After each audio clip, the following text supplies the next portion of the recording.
Նստած էի բժիշկի կաբինետում եւ հանգիստ սպասում էի, որ ինձ բոլոր անալիզների ուղեգրերը գրի։ Իմ շատ լավ ծանոթ կին բժիշկն էր, թեև նա աշխատում էր շրջանային պոլիկլինիկայում, բայց ցավոք պետական բժշկության մի առանձնահատկությունն է՝ հերթերը, իսկ ինձ շտապ պետք էր իմանալ եւ հաստատել։ Ուստի գնացի մասնավոր կլինիկա, ուլտրաձայնային հետազոտություն անելու եւ արդեն արդյունքներով սպասելու իմ սիրելի բժիշկի մոտ ժամանակով ընդունելությանը։ Ես շատ կազմակերպված կին եմ։ Հետաձգման հաջորդ օրը վազեցի դեղատուն, թեստ անելու, հետո մասնավոր կլինիկա, թեստի արդյունքները հաստատելու։ Ահա, բժիշկը ինձ մի կույտ ուղեգրեր հանձնեց։ Ինձ յուրաքանչյուր 2 շաբաթը մեկ։ Ինքդ գրանցրիր հղիների օրերին։ Լավ, ես բոլոր ուղեգրերը դրի թղթապանակի մեջ։ Հետևի սննդակարգիդ, քաշիդ եւ ինքդ քեզ զգալուն։ Եթե վատ զգաս, առանց գրանցման գալիս ես ինձ մոտ, կլուծենք։ Բժիշկը շատ բարեհամբույր ասաց. «Կլինի այրոց կամ առավոտյան սրտխառնոց, առանց ինքնուրույն բանանելու գալիս ես, լավ, եւ զգույշ եղիր, դու արդեն 18 տարեկան չես, այլ 30-ն անց», մտահոգված հավելեց բժիշկը։ Ես միայն հառաչեցի, բայց հղիությունից ուրախ էի։ Իհարկե արդեն չէի սպասում, բայց պատրաստվում էի, որ դա կարող է պատահել, եւ ես կհայտնվեմ բարդ իրավիճակում։ Իսկ իրավիճակս այնքան էլ բարդ չէր, բայց անորոշ էր։ Ամուսնացած չէի։ Իմ տղամարդը կար, որի հետ հարաբերությունները տևում էին արդեն մի քանի տարի, բայց հիմա մտածում եմ, ինչպես ասել տղամարդուն հղիության մասին։ Մի պահ կար։ Չգիտեի, թե ինչ արձագանք եմ ուզում ստանալ այս նորությունից։ Տուն բնալու ճանապարհին մտա սրճարան, թեյ խմելու, իսկ սուրճից ստիպված եղա հրաժարվել եւ սիրելի կարկանդակներից։ Հավանաբար վերջին անգամն է, որ այսօր կուտեմ, բայց քիչ, մտածեցի, եւ վաղը կսկսեմ սննդակարգս։ Տուն եկա սովորականից շուտ։ Զարմանալիորեն Արսենը նույնպես արդեն տանն էր։ Տարօրինակ է, մտածեցի։ Կարծում էի նա ինձանից ժամ առաջ է գալիս, քանի որ աշխատանքը մոտ է, իսկ ես երբեմն ուշանում եմ աշխատանքից։ Օ, շատ շուտ ես եկել։ Միաժամանակ Արսենը նույնիսկ չշրջվեց մոնիտորից։ Նման չի, որ նոր ես եկել տուն, ասացի ես։ Օֆիսում լույսն անջատեցին։ Ահա մեզ տուն ուղարկեցին։ Ինչ է այսօր, ընտրիկ տանը, թե որտեղ որևէ տեղ գնանք։ Պիցցա պատվիրիր քեզ։ Իսկ ես ուտել չեմ ուզում։ Ինձ աղցան պատվիրիր։ Լավ, հիմա Արսենը անցավ հառախոսին պատվեր անելու։ Ես անցա ննջասենյակ եւ պառկեցի անկողնուն։ Ոչ այնքան հոգնած էի, որքան ուզում էի պառկել եւ մտածել։ Պարզապես մտածել։ Հիմա շատ ուզում էի մտածել եւ գումարի մասին։ Ննջասենյակ մտավ Արսենը։ Դրամապանակի համար պետք է վճարել։ Այո, ես վեր կացա անկողնուց եւ վերցրի հեռախոսս վճարելու։ Որոշ ժամանակից ի վեր տանը կանխիկ չեմ պահում։ Արսենը մի պահ որոշեց, որ իմ գումարները նաեւ իր գումարներն են, եւ մի քանի անգամ հայտնվեցի անհարմար իրավիճակում, երբ դրամապանակս դատարկ էր։ Բայց դա նկատում էի միայն դրամարկի մոտ։ Երկրորդ անգամից հետո դադարեցի կանխիկ անել։ Որոշեցի նույնիսկ պլաստիկ քարտ չպահեմ ամեն դեպքում, եւ բոլոր վճարումները անում եմ միայն հեռախոսով։ Կուրիերը ժպտալով հրաժեշտ տվեց եւ անհետացավ դրան հետևում։ Ես վերցրի իմ աղցանը եւ գնացի խոհանոց թեյ տաքացնելու։ Արսենը գնաց իր պիցցան ուտելու համակարգչի մոտ։ Ես խառնում էի աղցանս եւ մտածում, ինչպես ճիշտ խոսել նրա հետ։ Այսօր եւս մեկ անգամ համոզվեցի, որ մեր ընտանիքի պատկերացումները լրիվ տարբեր են։ Բավական երկար մտածեցի, մինչև շաբաթվա վերջ սպասեցի եւ հավանաբար էլի կմտածեի, բայց շաբաթ օրը հենց Արսենը որոշեց քննարկել իրավիճակը։ Խոսակցությունը սկսեց նախաչաշի ժամանակ։ Ինձ ոչինչ չես ուզում ասել։ Նա ուշադիր նայեց ինձ։ Ես խառնում էի ձվի ձվածեղս։ Ինչ պետք է ասեմ։ Մի փոքր քնքաշար լսվեց իմ ձայնը։ Ես քեզ ոչ թե առաջին տարին եմ ճանաչում։ Մենք 1 տարուց ավելի ենք ապրում միասին։ Եվ ես լավ գիտեմ, թե երբ են քո կրիտիկական օրերը։ Հետաքրքրությամբ նայեց ինձ տղամարդը։ Մտածկոտ ասացի ես։ Դու դրա մասին ես։ Գիտես, ես այնպիսին չեմ, որ առանց բժիշկների հաստատման եզրակացություններ անեմ։ Թերևս դեռ չեմ որոշել, թե ինչպես վարվել այս իրավիճակում։ Ինչ նկատի ունես չեմ որոշել։ Արսենի աչքերը կլորացան։ Ինչ ես ասում։ Բայց մենք երբեք երեխաների մասին չենք խոսել, եւ ես ընդհանրապես կարծում էի, որ դու երեխա չես կարող ունենալ։ Մենք այսքան ժամանակ ենք ապրում միասին, իսկ քեզ մոտ ոչինչ չի ստացվում։ Ինչ որ տարօրինակ տոնով ասաց Արսենը։ Ինչ նկատի ունես ոչինչ չի ստացվում։ Ես սկսեցի կասկածել, որ հղիացել եմ ոչ պատահաբար։ Մենք դեռ նախազգուշական միջոցներ ենք ընդունում։ Դե, հասկանում ես։ Արսենը շփոթվեց։ Տարին մեկ անգամ էլ փայտը կրակ է տալիս, եւ արագ թեման փոխեց։ Իսկ նշանակում է հիմա այլևս պատճառ չունես ինձ մերժելու։ Եվ տղան խորամանկ շպտաց։ Մենք ընդհանուր երեխա ենք ունենալու, եւ անպայման պետք է ամուսնյանանք։ Եվ ինչպես ես պատկերացնում մեր ապագա կյանքը։ Արսենի խոսքերից հանկարծ սառը քամի անցավ մեջքիս։ Մենք կամուսնանանք, գեղեցիկ հարսանիք կխաղանք, երասկոտ ասաց Արսենը։ Իմ գումարներով։ Անմիջապես մտածեցի ես ինքս ինձ, բայց շարունակեցի ուշադիր նայել իմ տղամարդուն, փորձելով չդրսևորել հույզերս։ Կապրենք քամոտ։ Հետո դու հավանաբար կգնաս դեկրետ, բայց ոչ երկար։ Կկերակրես 6 ամիս կրծքով եւ կվերադառնաս աշխատանքի։ Իսկ երեխայի հետ կնստի իմ մայրը։ Հիմա տատիկներին դեկրետային արձակուրդ են տալիս։ Նրան մինչև թոշակ ընդամենը 3 տարի է մնացել։ Ահա եւ կնստի այդ ժամանակահատվածում դեկրետում։ Եվ որտեղ է ապրելու, ես այլևս չկարողացա զսպել ժպիտս։ Մեր տանը իհարկե, ասած այնպես կարծես ինքնըստինքյան բան լիներ։ Մենք 3 սենյականոց ունենք, իսկ մայրս գյուղում է ապրում, իսկ նրա տունը, շարունակեցի հարցնել ես, կվաճառի։ Ինչին է պետք իրեն, եթե մեծ հետ է ապրելու, թե կարծում ես, որ երեխաները այդքան պարզ են։ Արսենը նայեց ինձ կարծես թե անմիտի։ Մանկապարտեզներում երեխաները հիվանդանում են, դու չես ուզում, որ մեր երեխան հիվանդանա, հետո դպրոց։ Լավ, հասկացա, դուք մայրիկիդ հետ արդեն ամեն ինչ որոշել եք, ժպտացի ես։ Վեր կացա եւ գնացի լոգարան սառը ջրով լվացվելու եւ թարմանալու։ Նրանք ամեն ինչ մտածել էին, ինչպես հիանալի են։ Արսենը կամուսնանա ինձ հետ, կհամոզի ինձ գրանցել իրեն իմ բնակարանում, քանի որ այժմ ամուսիններ ենք։ Իսկ ավելի վաղ արդեն խնդրել էր ժամանակավոր գրանցել իրեն իմ բնակարանում աշխատանքը փոխելու համար։ Հետո կգա իր մայրը, եւ նրան էլ պետք է գրանցել, քանի որ իրեն ապրելու տեղ չի լինի։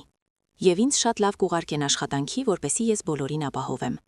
Իսկ Արսենը շարունակելու է իմ աշխատավարձը ծախսել իր վրա, իր խաղալիքների եւ հանգստի վրա։ Եվ հետո, եթե ինչ-որ բան լինի, նրա մորը իմ բնակարանից այլևս չես հանելու, նա արդեն թոշակառու է։ Եվ ընդհանրապես ես նրան պարտք եմ լինելու կյանքիս գերեզմանին, նա իմ երեխայի հետ դեկրետ է նստելու։ Բացարձակ անհեռանկարային ապագա, մտածեցի ես։ Լավ, իսկ ինչ ապագա եմ ուզում ես ինքս։ Այն, որ երեխային կթողնեմ, նույնիսկ մտածելու կարիք չկա։ Այլևս աղջիկ չեմ, որ այդպես ռիսկի դիմեմ։ Ֆինանսները, այստեղ ամեն ինչ բավականին հարմարավետ է։ Ինձ մոտ կա լավ բարձ։ Վարձակալության տված բնակարան կա, որը ծնողներս գնել էին։ Ինքս ապրում եմ մեկ այլ բնակարանում, որը գնել եմ ծնողականը վաճառելուց հետո։ Չկարողացա ապրել ծնողական բնակարանում նրանց հետ կատարվածից հետո։ Պատերը ճնշում էին։ Առաջին բնակարանի մասին Արսենը նույնիսկ չգիտեր, քանի որ ծանոթացել էինք այդ բնակարանը գնելուց հետո։ Իսկ երեխան։ Ինչ անել, եթե շտապ պետք լինի դուրս գալ աշխատանքի։ Դե գուցե մորաքույր Զոյան, հորս փոքր քույրը, որի որդին ընտանիքով վերջերս պայմանագրով մեկնել է մեկ այլ երկիր։ Նա վերջերս զանգահարել էր, բողոքում էր, որ շատ է կարոտում թորներին։ Բայց սրանք բոլորը միայն իմ մտքերն են։ Նախ եւ առաջ պետք է խոսել Արսենի հետ եւ ամեն ինչ իր տեղը դնել։ Արսենը դեռ նստած էր խոհանոցում, սուրճ էր խմում։ Ես նստեցի դիմացը։ Դե իհարկե շատ հետաքրքիր պլան պատմեցիր, բայց դրա մեջ կա էական թերացում։ Ուշադիր հետևում էի իմ տղամարդուն։ Ինչ թերացում, զարմացավ։ Դու մոռացար ինձ հետ քննարկել այս հարցը, քանի որ կան մի քանի կարևոր կետեր։ Ինչ կետեր։ Նույն զարմանքով նայում էր ինձ։ Դե ամուսնության նկատմամբ իմ վերաբերմունքը չի փոխվել։ Ես անհրաժեշտ չեմ համարում անձնագիրս փչացնել։ Հայրության հաստատման հետ այսօր խնդիրներ չկան։ Դեկրետի ժամանակ աշխատելու իմ ծրագրերում երբեք չի եղել։ Ինձ եւ երեխային ֆինանսապես պետք է ապահովի երեխայի հայրը։ Եվ ես երբեք չեմ պլանավորել ապրել սկեսուրի հետ։ Մոտավորապես այսպես։ Ինչ ես ասում։ Լուրջ ես։ Նա երևի մարսում էր իմ խոսքերը։ Այո, բավականին։ Շատ չեմ ուզում, որ հիմա մեզ մոտ ինչ-որ թյուրիմացություններ լինեն։ Այս բնակարանում ոչ ոք չի ապրի մեզանից բացի։ Խնդրում եմ հասկացիր, իմ խոհանոցում երկրորդ տանտիրուհի չի լինի, բայց ես նաև ծառայության մեջ չեմ վարձվել իմ բնակարանում։ Ուստի այսպիսի դասավորություն։ Ես եմ ծնում, կձևակերպենք քո հայրությունը։ Ես, ինչպես հարկն է, 3 տարի դեկրետում եմ նստում, հետո երեխային մանկապարտեզ, եւ ես վերադառնում եմ աշխատանքի։ Եվ այո, հավանաբար քեզ պետք է աշխատանքը փոխես, քանի որ քո աշխատավարձը մեզ 3-ի համար հավանաբար չի բավարարի։ Ինձ մոտ կլինեն վճարումներ, բայց միայն մինչև 1.5 տարեկան։ Հանգիստ տոնով եւ ժպիտով ասացի ես իմ ելույթը։ Կապրենք ինչպես բոլոր նորմալ ընտանիքները, որտեղ ամուսինը ապահովում է կնոջը եւ երեխային։ Սպասիր, բայց դու ինքդ ասացիր։ Դու ինձ կին չես լինելու, որոշակի վախով ձայնով ասաց Արսենը։ Նա արդեն սկսում էր հասկանալ իմ խոսքերի իմաստը։ Դե լավ, իմ կնոջը եւ երեխային այդպես էլ կանցնի։ Հիմա շատերն այդպես են ապրում։ Բայց գլխավորն այն է, որ դու պետք է ինքդ ապահովես քո երեխային։ Իմ ձայնում հայտնվեց խանդավառություն։ Վաղուց է հոգնել եմ ինչպես դատապարտյալ աշխատելուց, թեկուզ դեկրետում հանգստանամ աշխատանքից։ Բայց ինչ կլինի մայրիկիս հետ։ Նա ողջ կյանքը գյուղում ապրել չի ուզում, արդեն կորած ձայնով հարցրեց Արսենը։ Ես չեմ ուզում նրա հետ ապրել մեկ բնակարանում։ Սա քո մայրն է, եւ այդ հարցերը լուծիր առանց իմ մասնակցության։ Ինձ հիմա նյարդայնանալ չի կարելի։ Հղի եմ։ Վեր կացա սեղանից եւ գնացի ննջասենյակ հանգստանալու։ Պարկած էի եւ լսում էի, թե ինչպես է Արսենը ինչ-որ մեկի հետ հանգիստ խոսում հեռախոսով, Մտածեցի հավանաբար մորը հետ է խոսում, որոշում է թե հետագայում ինչպես վարվել։ Հիմա արդեն հետաքրքիր էր դառնում, ինչ է լինելու հետո։ Նա մտավ ինձ մոտ։ Ես մայրիկիս մոտ կգնամ հանգստյան օրերին, հայտնեց նա։ Նա զանգահարեց, խնդրեց օգնել գազային կացայի հետ։ Ինչ որ խնդիրներ կան։ Իհարկե, միայն ժպտացի ես, եւ խնդրում եմ մորիցդ աղի լոլիկներ մի բեր։ Այնպես ինչպես նա է պատրաստում, հիմա ուտել չեմ կարող։ Դու էլ ինքդ այդքան չես ուտում։ Արսենի մայրը իր պահածոներն անում էր ոչ թե պարզապես քացախով, այլ բառացիորեն լողում էին քացախի մեջ։ Լավ, նա ակնհայտորեն զարմացած էր, որ այդքան հեշտությամբ եմ թողնում գնալու։ Իսկ սովորաբար ես դժգոհություն էի արտահայտում, երբ նա գնում էր մոր մոտ։ Միայն իմ մեքենան մի վերցրու։ Ինձ հարկավոր է այսօր մորաքույր Զոյայի մոտ գնալ, իսկ հասարակական տրանսպորտում ինձ անհանգստացնում է խեղդվածությունը, բայց մայրս քաղաքից դուրս է ապրում, զայրացավ Արսենը։ Այնտեղ էլ ավտոբուս է գնում։ Դու ամբողջ հանգստյան օրերին ես գնում նրա մոտ։ Ամեն ինչ կհասցնես։ Միայն ժպտացի ես։ Իսկ ես երեխայի մասին պետք է մտածեմ։ Դե ես կեսօր ճանապարհին կկորցնեմ։ Նա սկսեց ճնշել կարեկցանքով։ Ոչինչ սարսափելի չէ, սովորիր։ Հիմա ես էլ մեքենայով կգնամ աշխատանքի, քային դեռ վիճակս թույլ կտա։ Ինչ, իմ մեքենան ինձնից կխլես, զայրացած ասաց Արսենը։ Սա ընդհանրապես իմ մեքենան է, եւ հիմա ինձ ավելի շատ է պետք, եւ այլևս մշտապես է պետք։ Ոչինչ, ինքդ նորը կգնես։ Ամեն ինչ, ինձ հանգստանալ է պետք։ Խոր շունչ քաշեցի եւ հոգնած հայացքով նայեցի նրան։ Նա դժգոհ դուրս եկավ սենյակից եւ գնաց միջանցք հավաքվելու։ Ես ինքս 1 ժամ հետո միայն դուրս եկա տնից, ամեն դեպքում։ Մորաքույր Զոյան բավականին դրական արձագանքեց իմ խնդրանքին, խոստացավ օգնել ուժերի եւ առողջության սահմաններում։ Սա հանգստացրեց ինձ եւ ուստի բավականին գոհ վերադարձա։ Արսենը վերադարձավ կիրակի երեկոյան բավականին ուշ, գրեթե վերջին ավտոբուսով։ Մտածեցի գուցե հատուկ այդքան ուշ է տուն եկել, նույնիսկ հյուրասենյակում պառկեց եւ առավոտյան շուտ գնաց աշխատանքի։ Երեկոյան ես լավ տրամադրությամբ վերադարձա։ Աշխատանքում հաջողվեց պայմանավորվել, որ ծանրաբեռնվածությունը կնվազեցնեն։ Ընթրիքը 3 եմ պատրաստել, ուստի կարող եմ գալ տուն եւ հանգստանալ։ Զարմանալիորեն բնակարանում շատ հանգիստ եւ մտնած էր։ Մտածեցի Արսենը աշխատանքում է ուշացել, բայց առաջին հայացքից պարզ դարձավ, որ ինչ որ բան այն չէ։ Քախիչի վրա նրա երկրորդ պաճկոնը չկար, նաև նրա հողաթափերը չկային, իսկ սենյակում չկար նրա համակարգիչը եւ համակարգիչային սեղանը։ Պահարանում նրա իրերի բացակայությունը այլևս չզարմացրեց, այլ ստիպեց շպտալ։ Նստեցի բազմոցին եւ ծիծաղեցի։ Չստացվեց պարանոցից նստել, ահա եւ փախավ, եւ դա արեց խաբեությամբ, մինչ ես տանը չէի։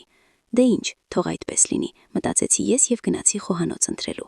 Այդպես նույնիսկ ավելի լավ է, որ ինքը գնաց եւ չպետք եղավ ինքս դուրս հանել։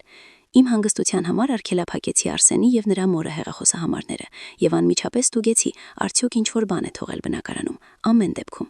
Այդ տղամարդը այլևս իմ կյանքում չի լինի, պետք է մտածել ուրիշ, ավելի լուսավոր բաների մասին։